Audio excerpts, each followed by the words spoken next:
London taxis are as British as bowler hats and Big Ben, but the latest models coming off this assembly line are unlikely to ever touch an English road. The meticulous, hand-welded construction used in these vehicles has forced London Taxi International to seek ways to cut costs and expand production. This sprawling factory just outside Shanghai was the perfect fit.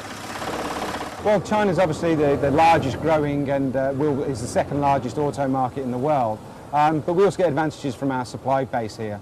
We're looking at resourcing all of the parts to China, which adds advantages for the UK companies so they can actually purchase lower cost parts and be more competitive in the taxi markets, both in the UK and around the world.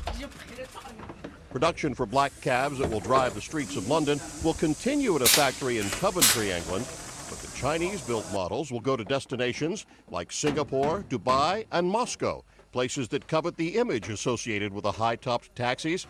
And by the way, that tall roof was designed with a specific purpose in mind.